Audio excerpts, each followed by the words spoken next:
So many in the process here up to the launch have asked, where did this design inspiration come from? How did you go about that? And it's fair to say that this is probably one of the hardest things to do in a mature industry like the watch industry, because so many propositions have been made and so many different designs have been made, and it's ranged from the classically beautiful to the very desperate. And you're trying to always do something that does justice to the longevity of what's inside here, because our movements and the general construction of this means that it'll easily last for a few hundred years. So you have to do something, you're bound to do something that should be classically beautiful.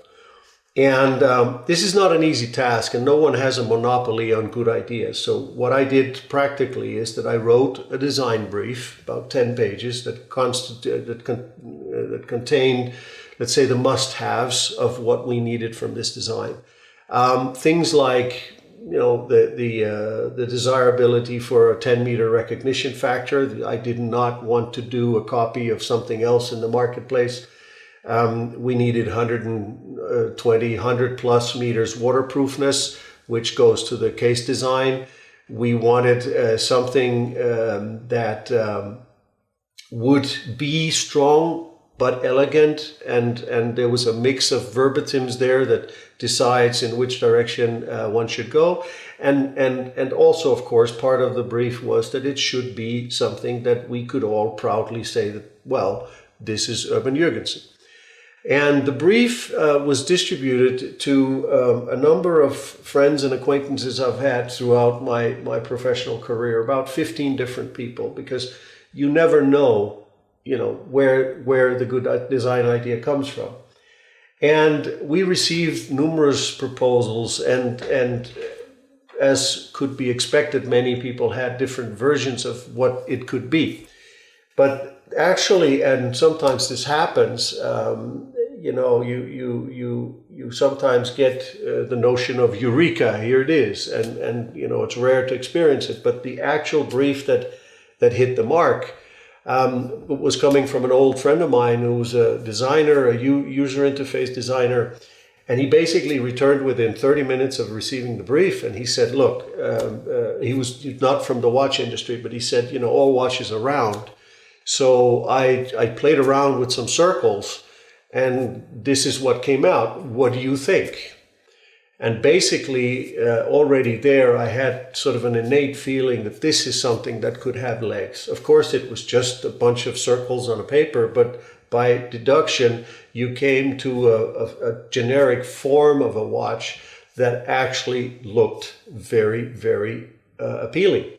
And as a fun exercise, sometimes you want to acid test these. I went around to probably about 40 of my friends and associates, and I said to them, here I found this watch design. When do you think it was made?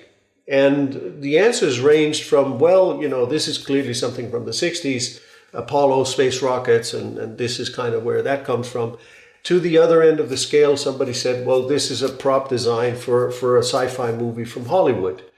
And that gave me kind of, everything in between. And I thought that, okay, we might have something here that actually could become a classic. And we finished the design. We had a lot of work, especially around bracelet integration, because one of the things you'll note in the details is that the lugs of this watch are not parallel on the inside. The lines of the tapered bracelet continue to taper into the watch case, which makes mounting the bracelet quite a technical feat. And it also underlines the nature of the circular design, because the balance of everything there is retained.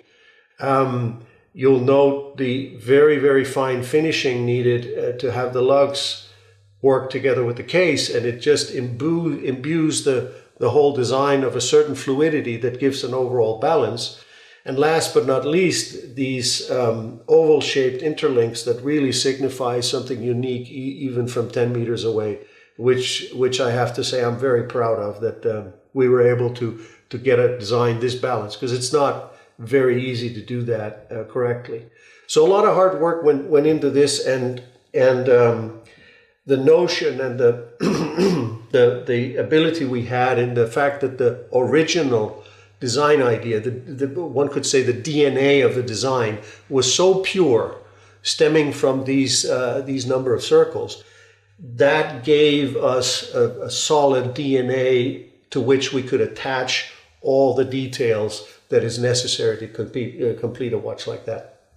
And we are very, very happy that it still turns out to be, and many have said this to us already in the brief launch meetings that have seen this, that this is actually really identifiable as an Urban Jürgensen piece. So that's kind of where the design inspiration came from, and I think we'll have a lot to say about that, because it has been demonstrated quite frequently in this industry, and also recently, that a very old age and a very long history and lots of money and being independent, it doesn't necessarily mean that this is an easy exercise. But we think that for a company of our size, we have done something here that we can be proud of.